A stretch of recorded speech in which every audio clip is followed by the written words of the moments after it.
ಈ season big boss ಸಿಕ್ಕಾಪಟ್ಟೆ twist and turn ಇರುತ್ತೆ ಅಂತ ಬಿಗ್ ಬಾಸ್ ಪ್ರಾರಂಭದಲ್ಲೇ ಹೇಳಿದಂತೆಯೇ ಸಿಕ್ಕಾಪಟ್ಟೆ ಟ್ವಿಸ್ಟ್ ಅಂಡ್ ಟರ್ನ್ ಇದೆ. ನಿನ್ನೆ ಬಿಗ್ ಬಾಸ್ನಿಂದ ಸೂರಜ್ ಸಿಂಗ್ ಎಲಿಮಿನೇಷನ್ ಆಗಿದ್ದಾರೆ, ಔಟ್ ಆಗಿ ಹೊರಗಡೆ ಹೋಗಿದ್ದಾರೆ. ತುಂಬಾ ಜನಕ್ಕೆ ಶಾಕಿಂಗ್, ಯಾಕೆ ಸೂರಜ್ ಬಿಟ್ಟು ತುಂಬಾ ಜನ ಕೆಲಸನೇ ಮಾಡ್ತಿದ್ದವರು, ಆಟನೇ ಆಡ್ತಿದ್ದವರು, TRPನೇ ಕೊಡದೇ ಇದ್ದವರು, ಕಂಟೆಂಟೇ ಕೊಡ್ತಿದ್ದವರು ಕೂಡ ಇದ್ದಾರಲ್ಲ. ಹಾಗಿದ್ರು ಸೂರಜ್ ಯಾಕೆ? ಬೇರೆಯವ್ರನ್ನ ಹೋಲಿಸ್ಕೊಂಡ್ರೆ ಸೂರಜ್ ಎಷ್ಟೋ ಬೆಟರ್ ಇದ್ರು ಅಂತ. ವಿಷಯ ಏನು ಅಂತಂದ್ರೆ, ಸಾಟರ್ಡೆ ಹೋಗಿರೋದು ಒಬ್ರೇನೆ, ಸಂಡೇ ಅಂದ್ರೆ ಇವತ್ತು ಕೂಡ ಇನ್ನೊಬ್ರು ಹೋಗ್ತಾರೆ. ಅಲ್ಲಿಗೆ ಈ ವಾರ ಡಬಲ್ ಎಲಿಮಿನೇಷನ್. ಈಗ ಸ್ಯಾಟರ್ಡೆ ತೋರಿಸಿರೋದು ಸೂರಜನ್ ಮಾತ್ರ. ಹಾಗಿದ್ರೆ ಸಂಡೇ ಅಂದ್ರೆ ಇವತ್ತು ಯಾರು ಹೋಗ್ತಾ ಇದ್ದಾರೆ? ಡಬಲ್ ಎಲಿಮಿನೇಷನ್ ಅನ್ನೋದನ್ನು ಕೂಡ ಮುಚ್ಚಿಟ್ಟಿದ್ಯಾಕೆ? ಅಲ್ಲೇ ಇರೋದು ನೋಡಿ ಟ್ವಿಸ್ಟ್. ಕಳೆದ ವಾರ ಯಾರು ಹೋಗಿರ್ಲಿಲ್ಲ, ಆದ್ರೆ ಹಿಂದಿನ ವಾರ ಒಬ್ರು ಹೋಗಿದ್ರು. ಅಲ್ಲಿಗೆ ತುಂಬಾ ಜನ ಹಾಗೆ ಉಳ್ಕೊಂಡ್ಬಿಟ್ಟಿದ್ದಾರೆ. ಸೊ ಚೈತ್ರ ಮತ್ತು ರಜತನ್ನ ಇಲ್ಲಿ ಕೌಂಟ್ ಮಾಡೋದಕ್ಕಾಗಲ್ಲ, ಬಿಕಾಸ್ ಅವ್ರ ಸ್ಪರ್ಧಿಗಳೇ ಅಲ್ಲ. ಇನ್ನೇನು ಕೆಲವು ವಾರದಲ್ಲಿ ಬಿಗ್ ಬಾಸ್ ಸೀಸನ್ ಫೈನಲ್ ಬಂದೇ ಬರುತ್ತೆ 12ರದು. ಹಾಗಾಗಿ ಸೂರಜ್ ಮಾತ್ರ ಅಲ್ಲ, ಇನ್ನೂ ಒಬ್ರು ಇವತ್ತು ಹೊರಗಡೆ ಹೋಗ್ತಾರೆ. ಹಾಗಿದ್ರೆ ಹೊರಗಡೆ ಹೋಗ್ತಾ ಇರುವ ಆ ವ್ಯಕ್ತಿ ಯಾರು ಅನ್ನೋದನ್ನ ಈ ವಿಡಿಯೋದಲ್ಲಿ ಹೇಳ್ತಾ ಹೋಗ್ತೀವಿ. ಟಿವಿಗಿಂತ ಮುಂಚಿತವಾಗಿ ಇಲ್ಲೇ ಅಪ್ಡೇಟ್ ಅನ್ನ ಪಡ್ಕೊಳ್ಳಿ. ಆದ್ರೆ ಅದೆಲ್ಲದಕ್ಕಿಂತ ಮುಂಚಿತವಾಗಿ ನಿಮ್ಮ ಮೆಗಾ ಸುದ್ದಿಯನ್ನ ಸಬ್ಸ್ಕ್ರೈಬ್ ಮಾಡಿಲ್ಲ ಅಂದ್ರೆ ಈಗಲೇ ಸಬ್ಸ್ಕ್ರೈಬ್ ಮಾಡಿ. ಹೆಚ್ಚಿನ ಮಾಹಿತಿಗಾಗಿ ಬೆಲ್ ಐಕಾನ್ ಪ್ರೆಸ್ ಮಾಡೋದನ್ನ ಮರಿಬೇಡಿ. ಎಸ್, ಬಿಗ್ ಬಾಸ್ ನಲ್ಲಿ ಈ ವಾರ ಫ್ಯಾಮಿಲಿ ವಾರವಾಗಿತ್ತು. ಸ್ಪರ್ಧಿಗಳು ಕುಟುಂಬ ಸದಸ್ಯರೊಡನೆ ಮಜವಾಗಿ ಸಮಯ ಕಳೆದ್ರು. ಆದ್ರೆ ವಾರಾಂತ್ಯದಲ್ಲಿ ಬಿಗ್ ಬಾಸ್ ಸ್ಪರ್ಧಿಗಳಿಗೆ ಸಖತ್ ಶಾಕ್ ನೀಡಿದ್ದಾರೆ. ಈ ವಾರ ಮನೆಯಿಂದ ಒಬ್ರಲ್ಲ, ಬದಲಿಗೆ ಇಬ್ರು ಹೊರಗೆ ಹೋಗ್ತಾ ಇರೋದು. ಬಿಗ್ ಬಾಸ್ ಮನೆಗೆ ಈ ವಾರ ಕೆಲವು ಸೆಲೆಬ್ರಿಟಿಗಳು ಬಂದಿದ್ದಾರೆ. ಕಾರಣ, ಸುದೀಪ್ ಅವರು ಈ ವಾರ ಬಿಗ್ ಬಾಸ್ ಅನ್ನ ನಡೆಸ್ಕೊಡಲ್ಲ ಅಂತ ಮುಂಚಿತವಾಗಿ ಗೊತ್ತಿತ್ತು. ಇದನ್ನ ನಿಮ್ಮ ಮೆಗಾ ಸುದ್ದಿ ಕೂಡ ಹೇಳಿತ್ತು. ಯಾಕಂದ್ರೆ ಕಿಚ್ಚ ಸುದೀಪ್ ಅವರ ಮಾರ್ಕ್ ಸಿನಿಮಾ ರಿಲೀಸ್ ಆಗಿರೋದ್ರಿಂದ ಅದರ ಈವೆಂಟ್ಗಳಲ್ಲಿ ಬ್ಯುಸಿ ಇದ್ದಂಥ ಕಾರಣಕ್ಕೆ ಈ ವಾರ ನಡೆಸ್ಕೊಡಲ್ಲ ಅಂತ. ಆದರೆ ಈ ವಾರವೇ ಇಬ್ಬರು ಸುದೀಪ್ ಅವರ ಜೊತೆಗೂ ಮಾತಾಡ್ದೇನೆ, ಒಂದು ವೇದಿಕೆನೂ ಸಿಗದೆ ಗೇಟ್ ಪಾಸನ್ನು ಪಡ್ಕೊಳ್ತಾ ಇರೋದು ಬೇಸರದ ಸಂಗತಿ. ಹೌದು, ಈ ವಾರ ಎಲ್ಲದರ ಅಂತ್ಯದಲ್ಲಿ ಡಬಲ್ ಎಲಿಮಿನೇಷನ್ ಎಂಬುದು ಮನೆ ಮಂದಿಗೆ ಶಾಕನ್ನು ನೀಡಿರುವಂಥ ವಿಚಾರ ಆಗಿದೆ. ಗೆಸ್ ಮಾಡಿರಲಿಲ್ಲ ಅಂತ ಅನ್ಸುತ್ತೆ. ಇಲ್ಲಿ ಇಬ್ಬರಿಬ್ರು ನಾವು ಹೊರಗಡೆ ಹೋಗ್ತೀವಿ ಅನ್ನುವಂಥದ್ದು. ಹೌದು, ಮೊದಲಿಗೆ ಯಾರು ಹೋಗ್ಬೋದು ಅನ್ನೋ ಪ್ರಶ್ನೆ ಇತ್ತು.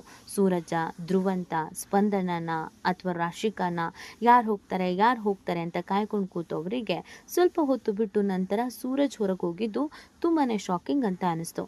ಇದೇನಪ್ಪ, ಸೂರಜ್ನೇ ಹೊರಗಡೆ ಕಳಿಸಿದ್ರು, ಸ್ವಲ್ಪನಾದ್ರೂ ಕಂಟೆಂಟ್ ಕೊಡ್ತಾ ಇದ್ರು, ಚೆನ್ನಾಗಿ ಆಟನೂ ಆಡ್ತಾ ಇದ್ರು, ಮಧ್ಯದಲ್ಲಿ ಬಂದವರು ಮಧ್ಯದಲ್ಲೇ ಹೋಗ್ಬಿಟ್ರಲ್ಲ, ಇದು ಯಾವ ತರ ಸರಿ ಇದೆ ಅಂತ ತುಂಬಾ ಜನ ಪ್ರಶ್ನೆ ಮಾಡಿದ್ರು.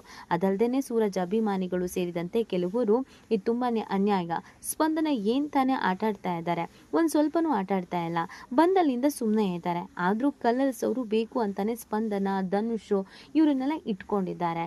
ಮಾಳು ಏನ್ ಆಟ ಆಡ್ತಾ ಇದ್ದಾರೆ? ಮಾಳು ಕೂಡ ಏನು ಆಟ ಆಡ್ತಾ ಇಲ್ಲ. ಅವತ್ತು ಜಾನ್ವಿ ವಿಚಾರದಲ್ಲೂ ಕೂಡ ಇದೇ ತರ ಮೋಸ ಆಗಿತ್ತು.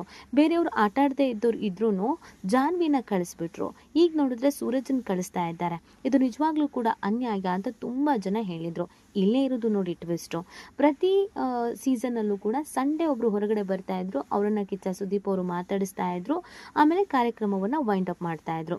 ಅದೇ ಈ ವಾರ ಹಂಗಲ್ಲ, ಸಾಟರ್ಡೆ ಒಬ್ರು, ಸಂಡೇ ಒಬ್ರು, ಒಟ್ಟು ಇಬ್ಬಿಬ್ಬರು ಎಲಿಮಿನೇಟ್ ಆಗ್ತಾ ಇದ್ದಾರೆ ಅನ್ನುವಂಥದ್ದು ನಿಜವಾಗ್ಲೂ ಕೂಡ ಶಾಕಿಂಗ್ ಅನಿಸ್ತಾ ಇರೋದು.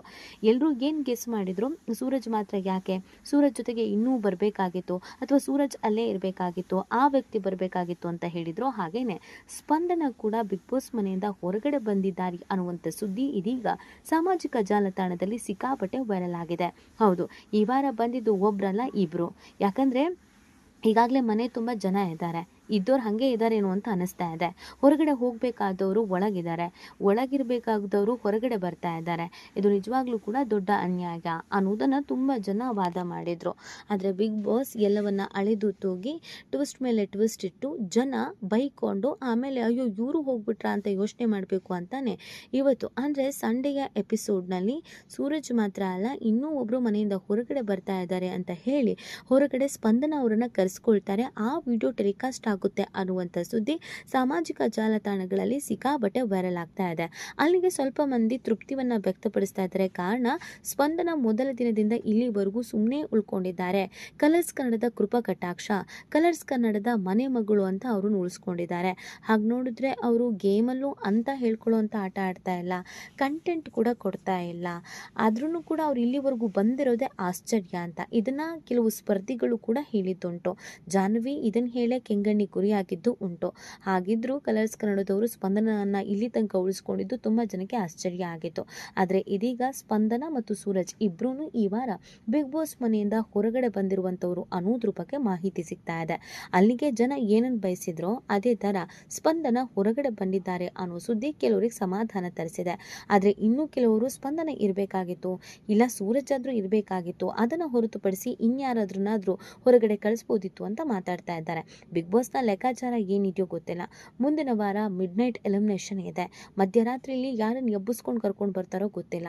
ಅದು ಶನಿವಾರನೇ ಆಗಬೇಕು ಅಂತ ಅಲ್ಲ, ಈ ಮಧ್ಯದಲ್ಲಿ ಬುಧವಾರ ಆದ್ರೂ ಆಗ್ಬೋದು, ಗುರುವಾರ ಆದ್ರೂ ಆಗ್ಬೋದು.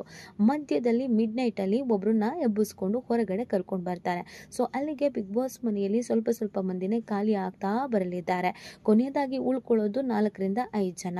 ಅದರಲ್ಲಿ ಕೊನೆಯದಾಗಿ ಗೆಲ್ಲೋದು ಒಬ್ರೇನೆ. ಆ ಒಬ್ರಿಗೋಸ್ಕರ ಇಷ್ಟೆಲ್ಲ ನಡೀತಾ ಇದೆ.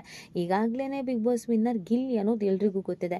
ಸುಮ್ಮನೆ ಯಾಕೆ ಅಲ್ಲಿ ತನಕ ಎಳ್ಕೊಂಡು ಹೋಗ್ತೀರಾ, ಈಗಲೇ ಅನೌನ್ಸ್ ಮಾಡಿ ಅಂತ ಕೆಲವರು ಬಿಗ್ ಬಾಸ್ ಕಾಲೆಳೆಯೋ ಕೆಲಸನೂ ಮಾಡ್ತಾ ಇದ್ದಾರೆ. ಈ ಬಗ್ಗೆ ನಿಮ್ಗೇನು ಅನ್ಸುತ್ತೆ ಅನ್ನೋದನ್ನ ನೀವು ಕೂಡ ಕಮೆಂಟ್ ಮಾಡಿ ನಿಮ್ಮ ಅನಿಸಿಕೆ ಮತ್ತು ಅಭಿಪ್ರಾಯವನ್ನ ತಿಳಿಸಬಹುದು.